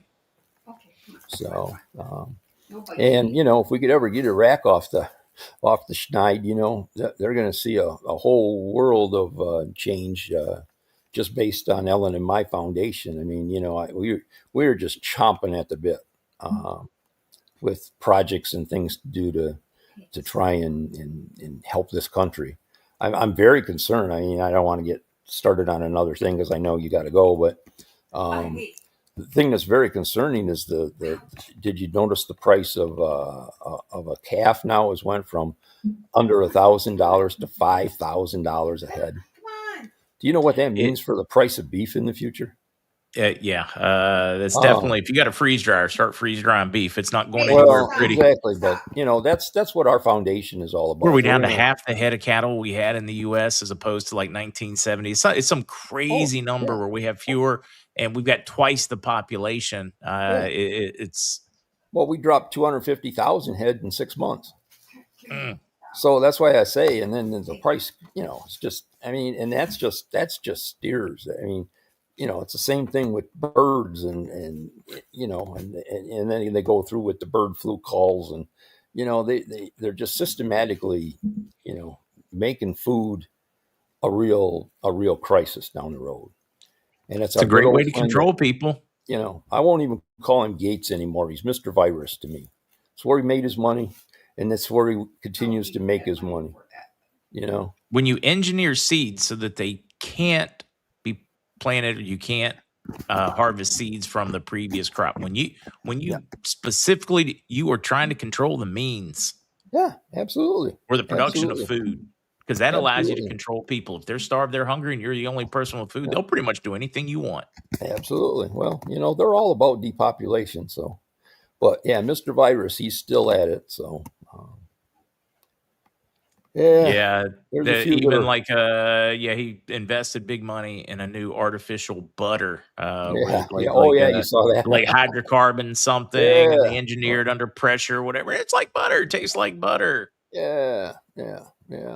Tell you what, I'd rather have the cow. Yeah, you and me both. Yeah. Well, and that's what our foundation is going to do. We're going to make sure there's going to be cows for the kids. That's going to be our little limerick, is cows for the kids in the future. So I like that. You bet. So, all right, Dave, I appreciate you greatly. Well, I think if I don't sing happy birthday to some of these folks soon, it's going to be a mutiny, and I don't even walk very well, so the plank's going to be an issue. All right. Well, just don't let them keyhole you. All right, my friend. You take care. Strength and honor. You too. We'll get you back in soon. You bet. Yep. Strength and honor, my friend. You bet. Bye. Hey, guys, that was Papa Dave. Just a storied career and political career. Just kind of neat to have that level of quality here for us in the community. All right, you birthday folks. Do I have everything ready here? Yeah, I had to turn it back over. So happy anniversary. Of course, Kate Chris, 54 years, her and her husband, the anniversary. Now on the birthday side, Jace or JC, Isabella, Melba, Brent, Hannah, Lash Doctor, and more. So they tell me it's your birthday. Well, happy birthday, darling. May you live, may you love, may all your dreams come true. Happy birthday, happy birthday, happy birthday to you. To all those celebrating. All right, now we got the young whippersnapper in here. Hey, good morning, everybody. How you doing, Pops? Lovely. How about yourself? Oh, doing well. Yeah, I was excited too about Did you get to listen to any of our conversation? No. That was why I was like, no, not in the slightest. I was busy on phone calls and preparing to talk about Wyoming state stable coins. So yeah, I did not want to come in and waste people's time. We were bemoaning where the world has gone, some of the historic from the changes in foreign policy, and where we're going. And I was like, that where we're going is really, really important here. We need to recognize where we went so we can get a better idea of how to get to where we're going. Mm-hmm. But yeah, your generation, too many out there just perfectly willing to give up on it. I'm just not willing to give up on it. I think it's got too much potential. It's millennial before you roll into Z is the brightest. They're the most educated generation in American history. We should have also the first generation to have less opportunity than prior American generations. But for me, I wouldn't accept that. Yeah. I think that's definitely the narrative that needs to be had. Somebody needs to start spreading that narrative and finding out a path. Mm-hmm. No, absolutely. Got to find the path. All right. Do you want to start on the Wyoming state stable coin? I mean, are you up for starting there? Yeah. No, actually, I've got a little presentation on that one because it's very, very cool. For those that have not heard or have not seen, and Wyoming has actually gone and created a Wyoming state-backed stablecoin. Essentially, Wyoming would be the first state since go back to the 1800s that could be argued to actually be issuing its own currency of sorts. And so that's where I had a lot of fun with this one and doing the research, is because there's a lot of historical precedent in the United States for the idea of The states state with their issuing own currency. Yeah, Yeah, and it no, I'm didn't looking work forward to this out one. great. I'm It did gonna disappear for a moment and recycle some coffee not. while you're talking, but I'll be able to hear it the whole time. All right, no worries. I'm going to be taking your screen down and throwing up this little presentation. This one's a lot of fun. There's a history lesson inside of the news coming out of Wyoming in regards to the stablecoin. And so, to give a little bit of an overall background here on what I'm going to be talking about today, Wyoming has gone out and created a digital token called Frontier Stable Token, or FRNT. And essentially, it's just a digital dollar bill being issued by a state government. You buy one for $1, you can exchange it back for $1. Wyoming, as a state, is actually holding U.S. Treasury bonds and dollars at a 102% rate. And so if there were 100,000 of these Frontier stable coins, then there would be $102,000 of U.S. Treasury bonds or just liquid U.S. dollars sitting inside of a bank account. This is all actually set up by the law passed in the state of Wyoming. And so they have to, at all times, maintain 102%. It has to be third-party audited, yada, yada, yada. All of these things are enforced by the statute and law itself. And this has never been done before at a state level. And it's actually extremely cool what all it makes possible. And when you start getting into the conversation about, well, why? Why is this exciting? Well, what does this genuinely mean? It actually, well, it gets into a whole bunch of things that I think people probably didn't expect. And so, what is currently going on? It has been public since January 7th, 2026, live on 8 different cryptocurrency blockchains. It was first listed on Kraken, which just so happens to be a Wyoming chartered exchange. Every quarter, the commission runs a blockchain selection exercise, looking at chains that could potentially be expansion points for this Frontier stablecoin. And just yesterday, Wyoming completed the full migration to Chainlink, CCIP, as its official cross-chain rails. This means that it is going to be extremely easy for Frontier stablecoin to start growing, to be available on the XRP ledger and on the Ethereum blockchain and on Solana and all of these different chains all at the same time interoperably. And this is the why. Well, just one small part of why Wyoming went and did this. And so, first of all states are taking in a variety of different fees, fines, et cetera, throughout the year. Typically, those things, and so those could be everything from paying things at in regards to your car. It could be things like paying fees or transactions at state parks and state facilities. There's tons and tons and tons of transactions that are going on, and they're being executed primarily via debit and credit cards. And so in one Wyoming county, a very small Wyoming county, I should point out, there was $70,000 in 1 year of card processing fees on only $3.4 million of payment in a single year. It's a small county. Now multiply that across every county and every state agency. On account of this new stablecoin, guess what? The state is no longer going to be paying. They're not going to be paying those credit card processing fees. So the governments have a very big incentive on this side in order to enact these different state-backed stablecoins, because it would save a buttload of money. It's everything from taxes, fees, permits, with near zero friction. No longer would the government necessitate the same kind of offices or staffing as well for the vast majority of these different services provided by the government. And it's all done through a payment card, through RAIN on the Visa network, which works with Apple Pay and Google Pay. So this new stablecoin from Wyoming is essentially just universally usable as something like a debit or a credit card would be today, or even something where, you just scan it with your phone or scan a QR code. And so this is just the beginning. They're moving it, actually expanding to all state vendor payments and unclaimed property. And so what happens here? Essentially, citizens hold FNRNT. Now we get to the really exciting part. Those reserves all sit in state treasuries. And remember what the reserves are for these stable coins. They're U.S. Treasury bonds, which pay an interest.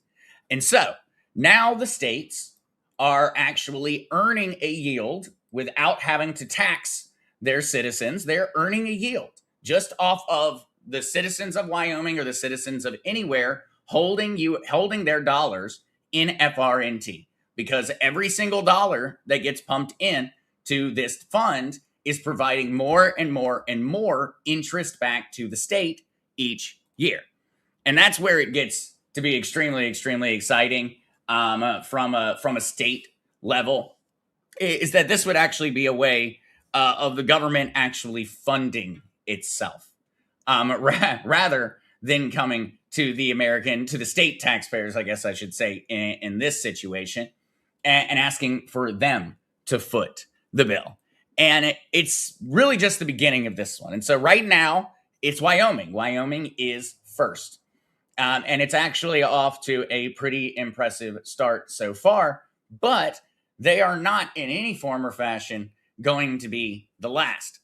States like Florida are already looking in to things of this nature, including another 11 states on top of Florida are currently in confidential talks with Wyoming's commission on executing it themselves. 5 countries are actually in conversations with Wyoming over how they can execute this at a nationwide level. And current projections by the U.S. Treasury are that $2 trillion will be in the U.S. stablecoin market by just 2028. And so, with the way that this is working, Wyoming's own fact book says that it could technically begin issuing tokens on behalf of other states, not just becoming the first state to be issuing state-backed stablecoins, but to become essentially the first, the franchisor of the stablecoin industry. Stablecoin as a service sold from Cheyenne, Wyoming. And in bigger picture, foreign holders trim their treasury. Stablecoin reserves have become a new buyer of American debt. And so states will begin joining in, essentially, in the battle to start paying down U.S. debt on account of this overall strategy. And so looking at it just from this standpoint, it makes it extremely obvious why governments are excited about it. They get to essentially use our money to earn interest, and we don't have to actually pay them. And so in that form or fashion, the government is going to absolutely, you're going to see this expand out to all 50 states. I'm certain in a variety of different formats. Every state is going to be pushing for it. And that's really just the beginning, because right now, yes, it's a dollar stablecoin. Well, there are states that are already in conversations and discussions about creating state precious metal backed stablecoin offerings, which would be entirely possible. It would be possible for the state of Wyoming to start actually issuing gold-backed currency, essentially through this stablecoin doctrine.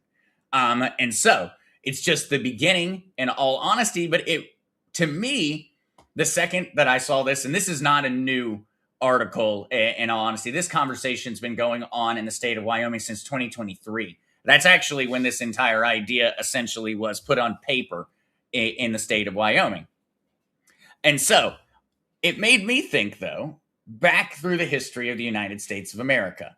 And I think it's very, very important that while it may be, and you're going to often see in the headlines, you're going to see states issuing currency, and you may even eventually, somebody in the news media may decide to crack open a history book and decide to educate folks on the fact that, we've had state issued currencies before.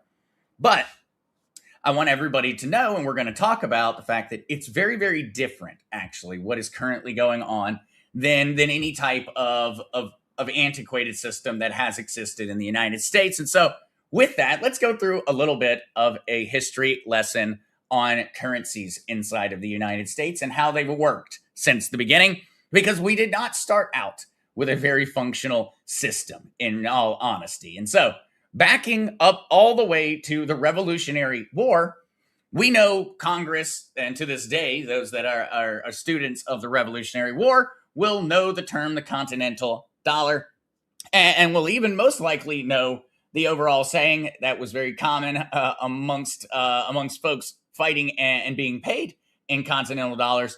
It's not worth a continental became American slang for something that was genuinely worthless. Now, this was during wartime. The United States wasn't even a nation. There was no treasury. There was no money. And so naturally, it was just a printing press of these continental dollars. Needless to say, that did not work.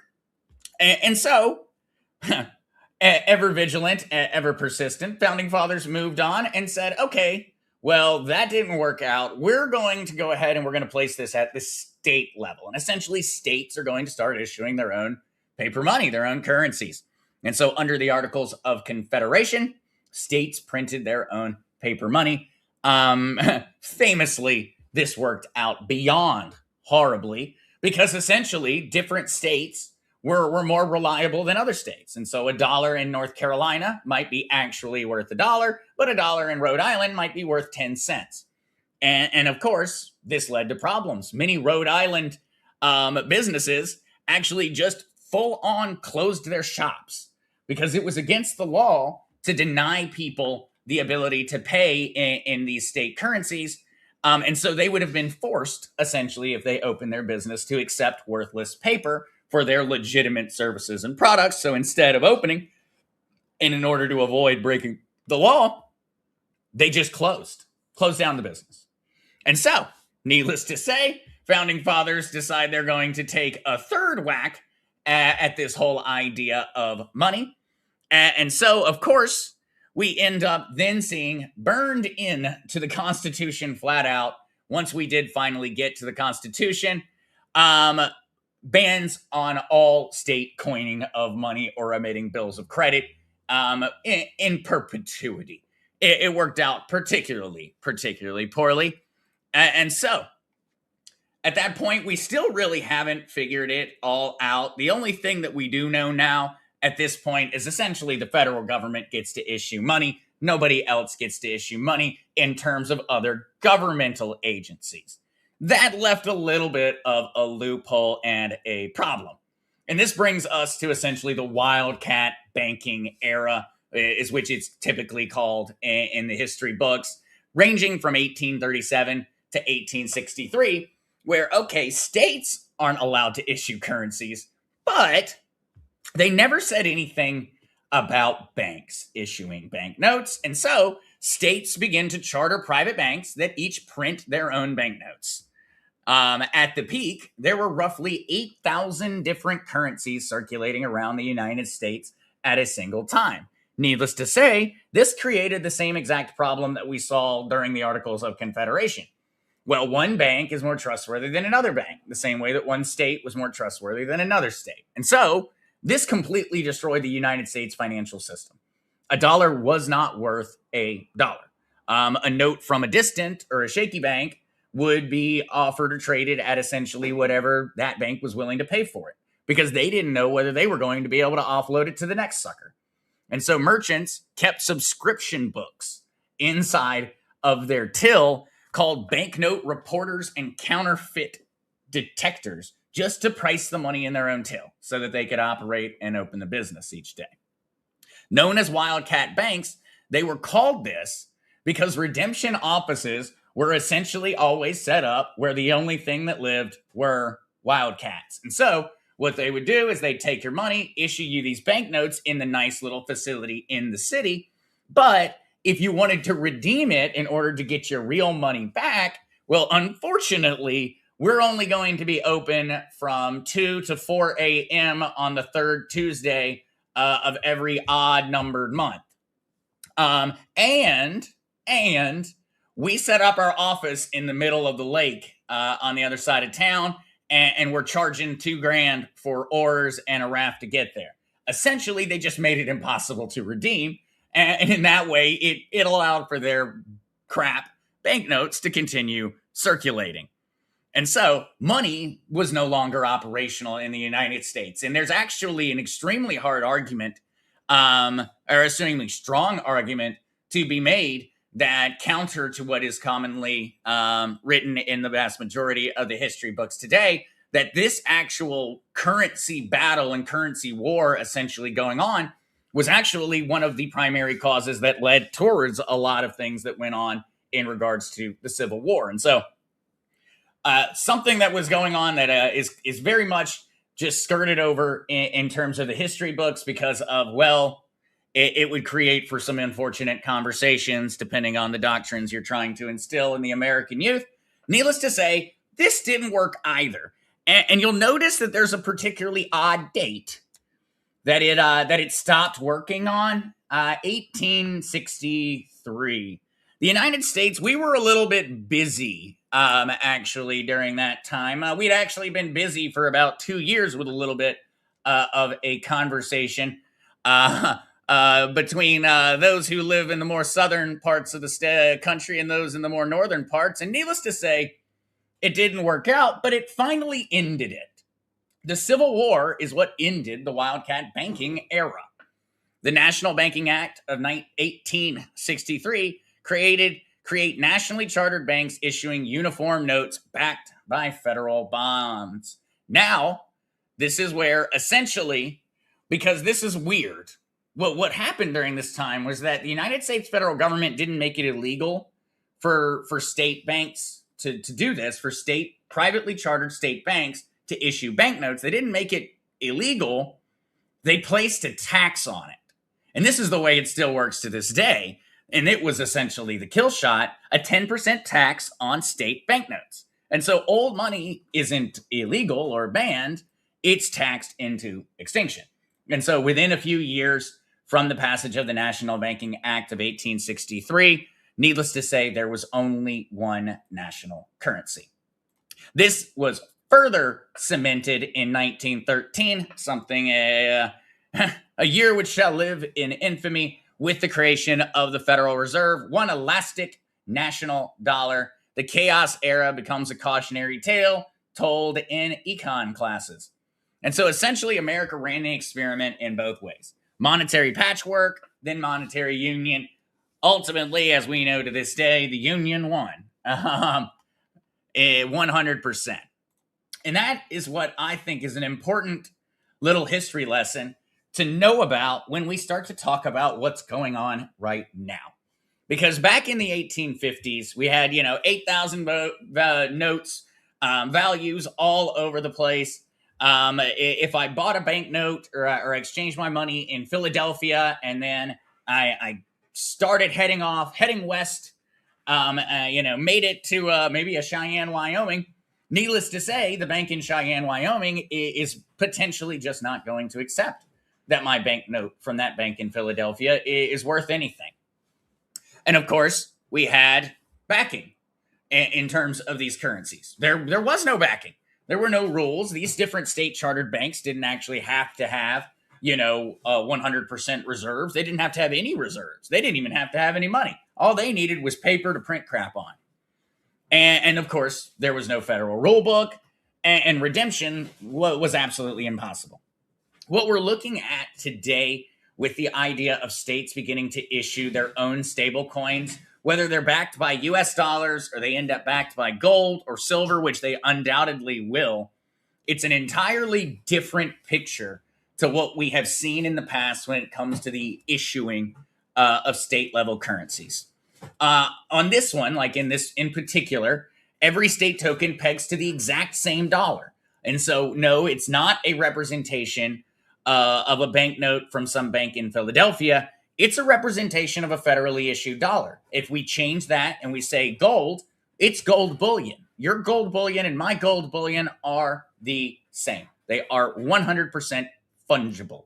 And so, in that regard, it's in no way the same because we're actually pegging it to universally accepted materials, physical assets of some form or fashion. Because remember, whether it's right, wrong, or indifferent, that is still what they consider US dollar stablecoins. They consider that a tokenization of a real world asset. Yeah. Potato, lots of definitions to jump into there. Going beyond that, this new version is backed at 102% by cash and US treasuries. In this case, this same thing could be applied to a gold-backed offering, where instead of it being 102% backed by cash and treasuries, it would be 102% backed by gold bullion. And of course, we've got the Genius Stablecoin Act, which did establish essentially an overall regulatory framework for how this works. Of course, we did not have that in the past. And most importantly, in regards to any form of real world asset tokenization, it can be redeemed instant, on chain, 24/7. No having to rent a boat and find that wildcat office. And so this new version of trying to click the wrong button. This new version of essentially states issuing currencies, while it does have a historical precedent, and it's in my opinion, a very interesting one to kind of dig into. A lot of things that people we don't commonly talk about. Ultimately, what we're seeing happen today is an entirely different ball game. And remember when I came in and we talked about the idea of the Bitcoin Act, which is essentially what was laid out by Senator Cynthia Lummis. We're going to get the Genius Act, the Clarity Act, and then the Bitcoin Act, which calls for the Federal Reserve's revaluation of its gold holdings and calls for the establishment of state treasuries. These state treasuries are establishing. Essentially, the states are, in a way, gaining some portion of the power that was essentially a part of the Articles of Confederation. But it's occurring in a manner that is entirely different from how it was done in the past. Because now we're going to have states issuing stablecoins, states accepting payments in their stablecoins. This is going to allow for residents of states to begin having very serious conversations about, reducing state level taxes. And then there is no need longer for state level taxes. The state would begin generating an income that could at some point be potentially capable of sustaining it solely by the usage of its stablecoin without having to take dollars or value from its residents. It would be generating that revenue from the interest, which would be in turn supporting the federal government of the United States of America. It would be an entire rewriting of the federalist system from a monetary standpoint across the United States. And that's just one facet. Ultimately, we'd also see the establishment of actual reserves at a state level, where the state would not only be capable of essentially providing income to itself, but would also be able to start planning for the future of the state from a financial standpoint. And so this is just one part of the major move that is occurring. And so I think it's extremely, extremely cool to see. And it's just the beginning. It's just the beginning of something like this.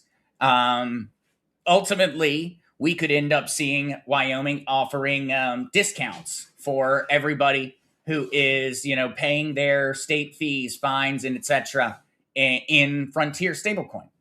We could see all kinds of different offerings. We could see statewide interest distribution, where by holding your money, your US dollars in a specific state's reserves, that you would start to actually earn some portion of the interest from it. There's so many different ways that this is going to be capable of expanding out and doing so much more than just being, hey, I've got this cool new little currency or crypto token that I get to pay my state taxes with. It could actually lead to a lot more than that. a heck of a lot more than that. And the immediate savings right off the bat, $70,000 in a county that only brought in $3.4 million in the entire year. That we're talking about an incredibly substantial percentage that is just being saved right off the top. And that's before we get into all of the massive, much larger benefits in regards to interest, reserves, and everything else that these states would be capable of doing. And it could be expanded further and further out. It's also going to state employees and state employees' salaries being paid in this. Now, the entire budget for the state of Wyoming is, in a small way, self-funding itself. And so there's so many different things that are possible here. It's extremely exciting. And Jan Schill sounds ripe for corruption. That's why it's so important to focus on how this is written and how this is created into law. It's put at 102% backing, backed by third-party, non-state-based auditors, and it's publicly disclosed information, and it's on the blockchain.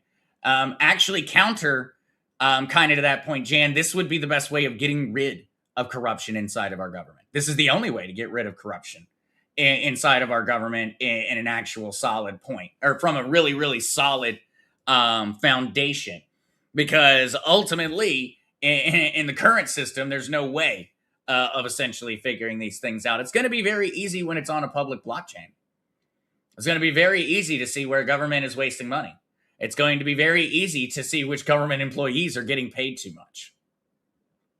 But yes, Jan, that is a very important question, though, to be had when we look at each different state executing this. You know, when California gets their turn and California's up there trying to put in the stable coin, I've got a feeling somebody's going to really need to read in to the fine print of that legislation. For this situation, Jan, Wyoming is beyond at the forefront of blockchain technology. They are the most crypto-friendly, crypto-savvy state in the union by a long shot.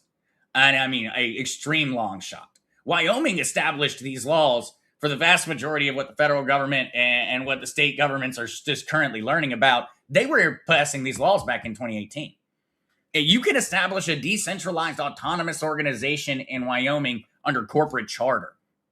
And so in this situation, I feel very comfortable with how Wyoming put this one together, but it absolutely is important as everybody's, as your state goes to enact these different programs. I would highly recommend keeping a close eye on how they end up writing it out and who the auditor is going to be.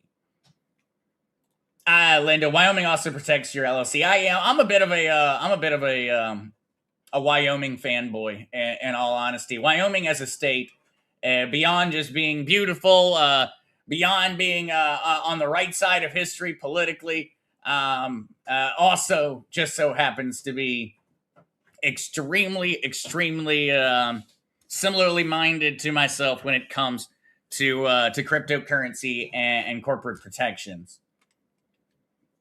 But all right, though, Pops, what did you think on that one? I see you back there. What are your thoughts? The idea of a government actually being able to pay its own bills, a government making money without taking it from its citizens. That would be a crazy notion. It would. It sounds too good to be true. Yeah, it sounds too well. And one where we can track their fraudulent spending, or if any of their spending is fraudulent. Yeah. Crazy.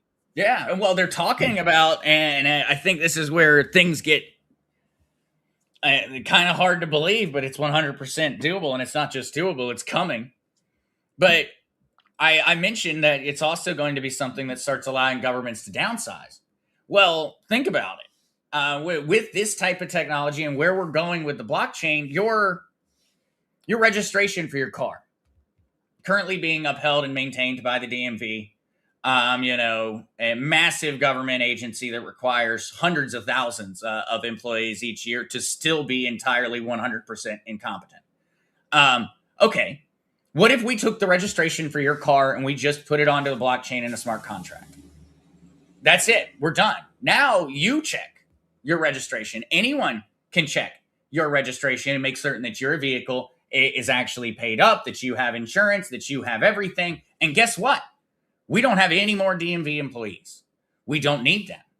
We would need somebody to give a driving test, but we don't need anybody going through and doing registration anymore. The blockchain Yeah, I mean, well, would just immediately you could cut like issue 80% out of that department. Yeah, blockchain would just immediately issue to you. And so the smart contract would say, hey, Zester owes his $200 on this date. The smart contract would send me an email and say, hey, Zach, you got 1 month to pay up. Here is the address. Send it directly to here. You can actually check, to make certain. So on that same record, it would have, if I had tickets or anything, it would all be public. There wouldn't be any office to go wait in. I would just look it up real quick. I'd look up my license plate and find out, okay, I need to pay this much. I send it directly to here. They'd give me a little link. I would send them the money. Done. I'm done. And I paid that in a currency that is 0 transactions, because they're not charging you transactions. Remember, the state is making money by gaining interest. So they're not charging you to send this money anywhere. Nobody's charging anything to send the money anywhere. That would be bad business. And so, bam, now we are completely rewriting the need, essentially, for bureaucracy, because we're now letting the blockchain handle it, which is now publicly auditable. Everybody can check it. You don't need to call anybody. You can find out immediately if you have a ticket. You have a ticket. It's immediate. You'll know. And that's just the beginning. And a lot of these things are going to be facilitated through the cryptocurrency payments. And I think it's crazy to imagine. It's just the beginning. It is just the beginning. I was going to start bringing you a few questions while we've got you. Well, for him, if I buy a cheap Ledger hard wallet now, is it easy enough to be moved to a more expensive one later? Absolutely. Well, for him, and that's a really good question, because I know a lot of folks that they bought some of the older hardware wallets years ago, whether it's eyesight or just look at how much cooler and how much more functionality they've gotten in the past years, and most recently extreme advancements on that side. It's very easy for you. Well, for him, all you're going to do is, so your 24 words or that you wrote down when you set up that Ledger hardware wallet, your old one, for the first time. All you're going to do is you're going to take those 24 words, and when you get that new fancy with a bigger screen hardware wallet, you're just going to input those 24 words, and bada bing, bada boom, the new wallet is now the old wallet with all the new wallet's features and functionality. And so that one is really great. The same logic works if you were to lose your hardware wallet or anything of that nature. It's very, very easy. You will just plug in your new one, and instead of saying create a new wallet, you will say import an existing wallet. Joyce Testman, what happens to those stable coins if our financial system implodes as is predicted? That is another great question, Joyce. And Noel, I mean, they're going to implode right along with it. Remember, when it comes to these specific stable coins, they are dollar backed. And so, yes, while they are being represented in the form or primarily backed by U.S. Treasury bonds, they're really being dollar backed in all honesty. And so that means that the underlying asset behind your digital token is still a U.S. dollar. And so in that regard, Joyce, the stable coins are definitely not going to be immune from both inflationary nor deflationary concerns. And so that absolutely will remain. I think that you're going to see a lot of states, especially conservative states, very, very quickly, now that Wyoming has essentially established the framework of how to do this, you're going to see them moving to gold and silver. I think you're going to see that coming out of some states very, very quickly. Primarily, I would expect that to be the Texas, the likely culprits that'll be first on that one. Wyoming, Texas, those would be my guesses. Florida. Sorry if I cause noise there in the background. I'm coming unglued. I need to get away from the computer soon. If you want to keep going and answer questions, I'll just need you to shut down the podcast. All right. Well, I'll answer another question or two on the cryptocurrency side. But yeah, I see it is an hour and 54. We have gone pretty long. I went longer on my little presentation than I was expecting. Dave and I went longer than expected too. So I mean, you're just fine. You can keep going for another 30 minutes. You can control the studio easily if you want to keep taking questions. Oh, well, we'll take a few more questions, and then I'll let everybody run off and enjoy the rest of their day. Absolutely. Jackie, Will, I don't want my driving record public. Hey, that's we're all going to have some conversations on that one. But I should say when saying something like that is made public, it's not tied to you that way, Jackie. And so the blockchain doesn't have to write, I making up a name here, of course, doesn't have to write all of your name out and your social security number. It doesn't need all of that. And so it could be something as simple as, a license plate. Your license plate number would be something that could be looked up and you would be able to see everything attached essentially to that car.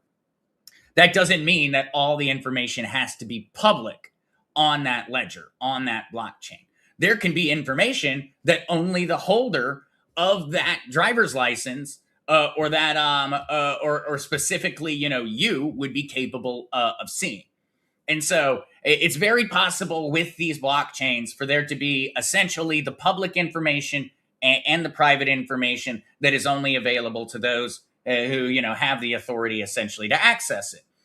In the same way that law enforcement agencies, naturally, we're probably going to have to let them have access to things like that.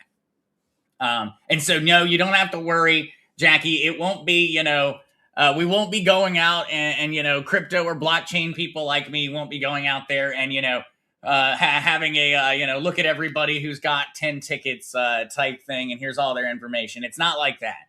It's not like you're suddenly going to be worried about somebody gaining access to, all of your personal information.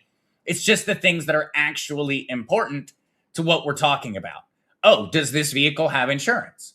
Oh, does this vehicle this, that? Hey, does the driver of this vehicle have an active warrant out for their arrest? Things like that. It's not necessarily giving everything over like that. Not at all. But that's where it's very important. We've got to keep an eye on how these things are being implemented. Blockchain technology is a double-edged sword.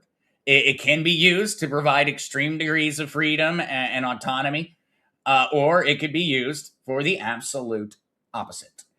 This is the same truth that has always been found in every major human technological revolution. Every single time. Every single time. When we finally figured out how to split an atom, we figured out the way and access to some of the most unlimited amounts of energy and power that we have ever discovered. There is no portion or other form that is currently mainstream or available technology that comes close to the amount of potential energy in joules contained on our planet in the form of nuclear fission and fusion. There's nothing even close. Nothing in the ballpark. But it also can be used to make really big bombs. Ultimately, every time we have ever had a major innovation, it has resulted in things of this nature. We can go through that one, and you could even go to the railroads and things of that nature. Did it massively change humanity? Did it massively industrialize the world? Absolutely. And in that process of massively industrializing the world, disease, famine, and everything else spread across the planet. Whenever inventions and innovations occur, there is a risk. And it's going to depend on how well and actively we all keep an eye on what our governments are up to, in my opinion, on it. All right. But yeah, see, that's the other thing, D. Rambo, with these different state coins. Yes. So now you could also have foreign investment essentially sitting inside of different states. Different states could offer different rewards, different interests, different offerings. Absolutely. There could be a competitive nature essentially to it. Very much so.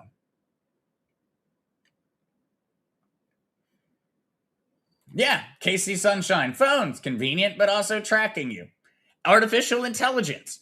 Could artificial intelligence potentially go through and solve some of the greatest problems that have forever caused human strife? Absolutely. Could it also end the world? Absolutely, it could.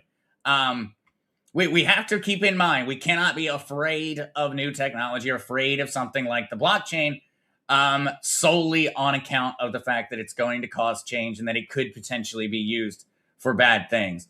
Because no matter how much that is true, it is not going to stop it. It's the same thing where you see the AI guys. All the people who are developing artificial intelligence and at the forefront of the industry tell everyone every time they get an opportunity that it's terrible and you should make them stop. But do they stop? No. And when they're asked why they don't stop, because that's not how this world works. If they stop, others will continue.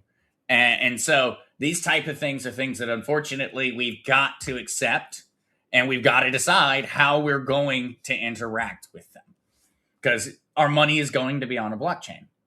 And so that's why it's very important that we are extremely active in the process of how that blockchain is set up and what the rules are, because we're going to have to follow those rules. And so it's pretty important to have an opinion on it. But all right, though, guys, that is the 2-hour mark. Thank you guys all so much for hanging out with us today. Love you all. I hope that the presentation was interesting and not another, not a flashback to the old boring history presentations from the school years and such. I hope that one got some folks thinking.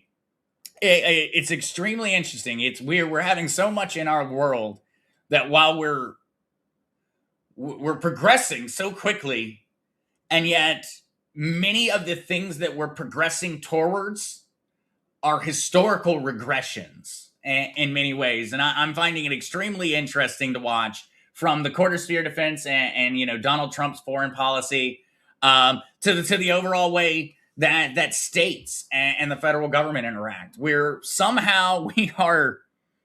rolling back the clock 100 years in certain things, while at the same time proceeding seemingly at the speed of light towards some kind of future. So it's all extremely, extremely interesting to get to be alive for. And so love you guys. Thank you so much for all joining. And MarkZ will be back this evening at 7 p.m. Eastern Standard Time for his normal evening news. And of course, I believe we will be having Whiskey and Wisdom tonight at 8 p.m. Eastern Standard Time. But if you can't join Mark and us this evening, he will be back tomorrow at 10 a.m. Eastern Standard Time for Coffee with MarkZ, right here where you found him on YouTube or Rumble. All right, guys, that's it for me. Peace.